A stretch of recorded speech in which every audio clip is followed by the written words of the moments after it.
OpenAI doesn't give you a proper price. Yes, it is much cheaper. It doesn't cover the cost of OpenAI. That's why OpenAI makes losses, because we have the... Okay, start again. One more time. Okay. Well, okay. So you don't... AI, you think it's too expensive. You find it's about... Look, there will be. If there are 50 companies doing AI today, there will be 5 or 10 that will succeed and create immense value. Mm-hmm. Unfortunately, I don't have that level of visibility at this point to say who is going to be the winner. Okay. And while I used to be very selective, like if there is a trend, just take that. Now I've started to feel that there are always some sectors which are mispriced. And if I can understand a sector where I think there is more value, then I will try to put my money there rather than just follow the trend. So you're more like a Warren Buffett, maybe. You just want to invest something which doesn't have value. So I also took a lot of beating, and then I started to follow. If I understand about certain company or certain industry, then just try to focus on that rather than on anything. Excellent. It's not that AI I don't understand, but I can't create value definition for them as to like what would be the amount of value, because I also think that there could be a big downturn too. I know that you actually deal with a lot of like business side and Wall Street traders and stuff like that. Do you see any change in how they trade?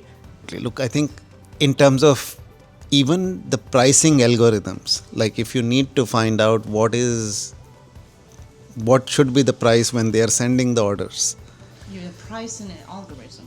Price for all. So algorithm, as it slices the orders, if you need to put at what price, beyond a point, a very short-term price movement is going to be based on demand and supply at that point.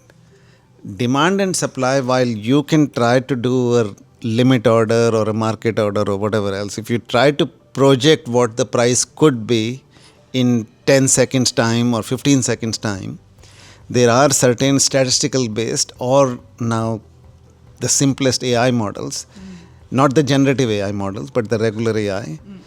Those models can predict based on this demand and supply, what could be the price. Okay. So we have been using those algorithms for a long time. Maybe I'm not very knowledgeable, but this is a channel for people who doesn't know anything about technology or maybe trading. So could you explain more? Try to explain to 5 years old kids? Sure. So normally a price is intersection between demand and supply. How many people want to buy and how many people want to sell. Okay, that's good. Yeah. Even in case of stock prices, when you are trading at the exchange, it is all about matching the bid and ask or the buy versus sells. Yes. And an algorithm can try to pinpoint that at what point you send the order, where you have the maximum chance to execute. And those kind of algorithms which are using regular AI, which are more statistical based models, those have been in use for more than 10-15 years across the industry. Yeah. And we have been using that, we have used that in the past. Sure. And certainly you can continue to. Right. The generative AI, etc., which are more kind of in vogue now over the last couple of years, those have not come to that stage where they can predict the pricing or where you can try to take help in terms of what could be the future price. Okay, thank you very much. I come from a professional trader, JP Morgan, and I was given a lot of high-speed trading platform given by in-house technology. I come from professional trader. Now I'm individual investor in Japan where I live, and we just use smartphone or personal computer to place one single order, and it's so slow. And I can see, look at all the business offer, there must be so much going on, algorithm trading, AI trading, iceberg and, whatever, short selling, hedge funds, long fund only. And I don't think individual investors can actually conquer, because even given such a limited information in Japan. And I just wonder what is the best, highest technology in US market. Out of technology where we used to do things in software, maybe 10 years back, 15 years back, those algorithms to be able to execute faster have been now come to the chip itself. Chip as in hardware. The hardware solutions are there because they can act much faster, they can respond much faster, and they can handle a lot more data than and they can do it much faster. So hardware solutions have been there in the trading. However, for an individual investor, those things don't make much sense. We just have a smartphone. Yeah, I mean, we can do whatever. And if you are able to figure out what is the right price for you to do a buy or a sell, then just use the limit order. Limit order for an individual investor is the best way. Okay, so how the individual investors conquer all the institutional traders? Just place the order? Particularly with the limit order, yes, absolutely. Come up with the range that this is the right range for you to purchase or sell, and then just use the limit order, because you can never be able to beat an institution from a speed perspective. That's right. And thank you very much. How do people in the industry think about the huge IPO starting from SpaceX, OpenAI, Anthropic? That's hot topics for you. Yes, I mean, I was just listening to what happened with the SpaceX IPO. There was huge demand. Even at this price, the demand was huge, because everybody thinks that once you have to get it, because once you get it, it is a sure short way to make more money. They love Elon Musk. Yes, in few years, things will get done in space, and we will have data centers in Mars, or we will take control of an asteroid, and with that asteroid maybe they will get a lot more other critical minerals as well as gold and whatever else. But a lot of that is in the future. Are we able to do any of that in a very defined way over the next 3 to 5 years? Potentially, I have my doubts about that one. So everybody needs to make a bet on that part. If you agree that these things are achievable, that you can go to Mars, or you can set up your data center somewhere like in one of this another planets, or you are able to control a massive supply of critical minerals through some asteroid, then absolutely go and invest. That's your view, or is it industry view? I don't think it is the industry view. It is the people who have seen Elon Musk go from one position to one of the the richest man ever, where the difference between the richest man and the second richest man is highest in the history. That we don't have such a gap between the richest and the second richest. Sure. This is like the highest ever in the history. So he has a following. He has done wonderful job in so many other ventures. Whether he is able to do it, I don't know. But again, the pricing is based on that some of that is achievable, and only time will tell. There's big demand. That means a lot of people believe. Absolutely, a lot of people believe. And look, all said and done, Tesla itself has a huge value.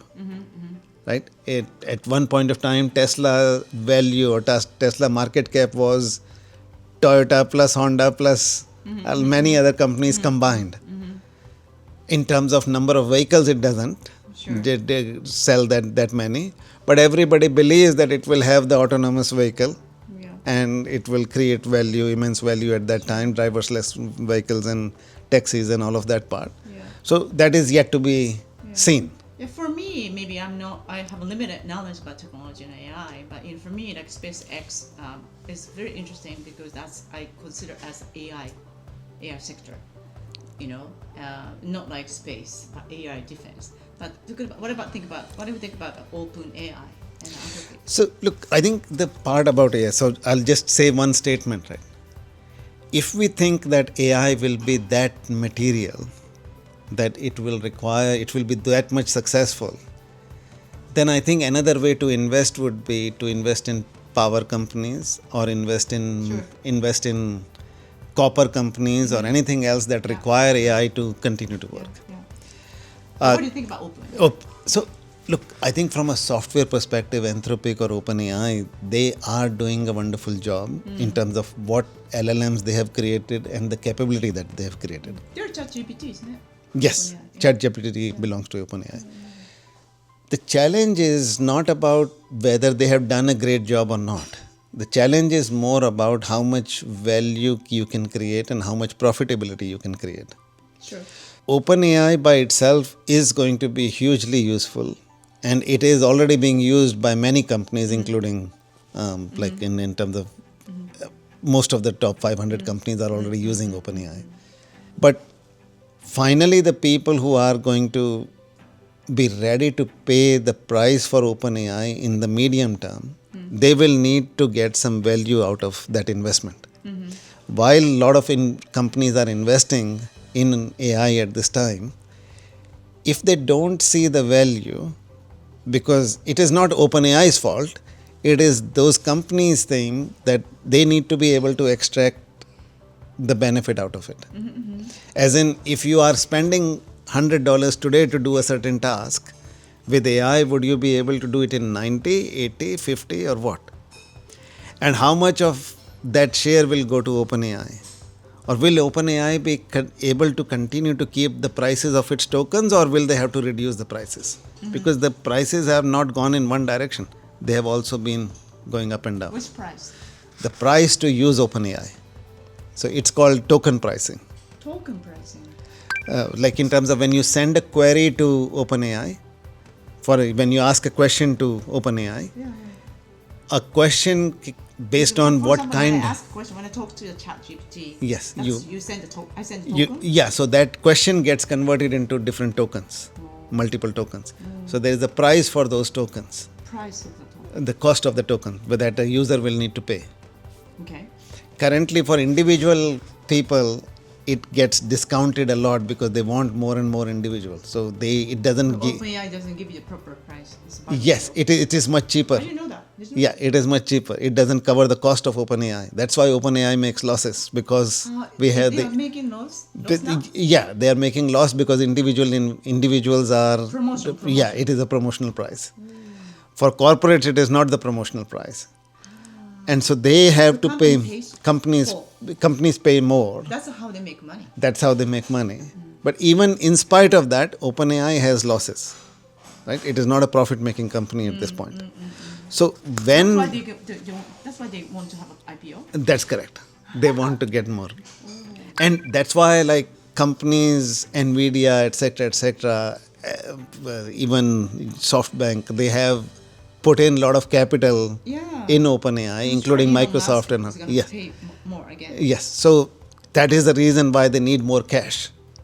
Okay. So what about their future? They're gonna actually get that future, and that money is that. So look, that nobody knows, but that will be the point, that until what point corporates and individuals can pay more, how much value they can get. So because the key is individuals? no, finally the more money will come from corporates. Yeah, Individuals won't be able to spend that much. No. It's So not corporates cash will have to, but corporates will also have a limited amount. If they cannot make more money out of that investment, they will start to throttle it. So time will tell, right? Right. It is. So thank you so much, Izura. I didn't know that. Of course, you're very talented and very intellectual. You opened my eye. What's the difference between OpenAI and Anthropics? Anthropics is like a cold. So beyond a point, these are different use cases. Oh.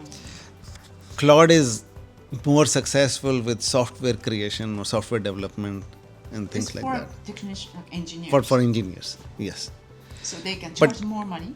Yes, and similarly for like information security, cyber security, another model from Claude is doing very well there. I see. Now OpenAI has also released another model just for cyber security. So there will be competition among all of these companies, right? Whether it is Google, Anthropic, OpenAI, etc. They will all continue to release. Google's Gemini. Yes, that's right. They're not making money either. They are not making money either. This whole area will continue to evolve for the next couple of years. Then let's see whether one of them wins or somebody else comes and wins. So those SpaceX, OpenAI, Anthropics, they should be friends, no? Like all the hedge fund world, they always exchange seed money. Don't they? Maybe they don't. I mean, some investors may be common between them. Like it is not like one investor has invested in only one company. There are investors who are common investors between these. So, means while they will share some, they will participate, but there is a huge competition between them because maybe that is it going to be winner takes all? Yeah. Because in some of these, you want the best outcome. Nobody wants the second best outcome. Sure. Particularly if the difference between the best outcome and the second best outcome could Right. be a huge, could be Right. significant too. Interesting.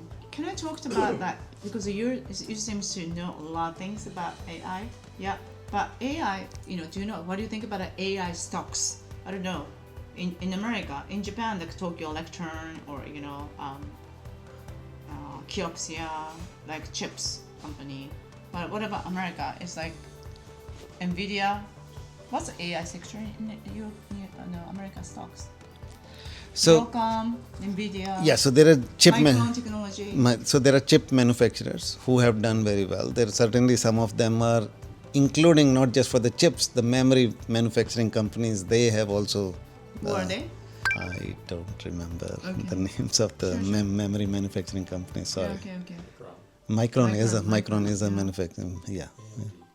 AMD, AMD is one of them. Applied Materials. Yeah, while AMD also has their own chip too. I mean, in terms of, but they have memory too. Right. But otherwise, Samsung and all of those, SK Hynix, Samsung. SK Hynix is JP Morgan was like on the syndicator for yeah. like So SK IPO. Hynix is a Yeah. big one for that. Okay, thank you. What about that?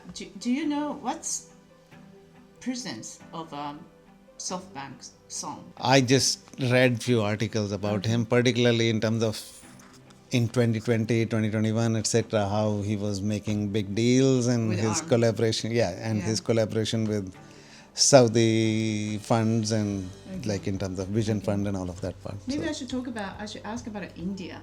Because yes. as you see, India is a huge business partner with America in terms of like technology or software, right?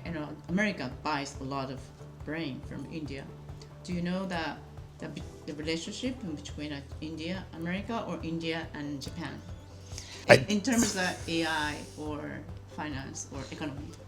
So I don't think in India there is a lot of focus on AI specific at the government to government sector. While Indian government wants to have more investment and more solutions related to AI and make more progress, but it is not like they are doing some government to government tie-ups or nation to nation tie-ups at this point, because a lot of this is being driven at the private level, not at the government level. In all of these countries, given the whole trade relationship is kind of evolving, with kind of WTO now not that influential anymore, the World Trade Organization. So everybody has to work out the individual agreements between countries. Like India and USA trade deal is still being negotiated. Sure. India with Japan or India with Australia and all of these, like kind of these are at different levels in terms of what is happening. Yeah. Among all of this, every country will try to look for what do they get and what do they have to give. Like particularly in case of India, USA, they want market access to, US wants market access to India. And India also wants some continuity, particularly because India sends a lot of labor or a lot of expertise to USA. And they want freedom of some of that labor to continue,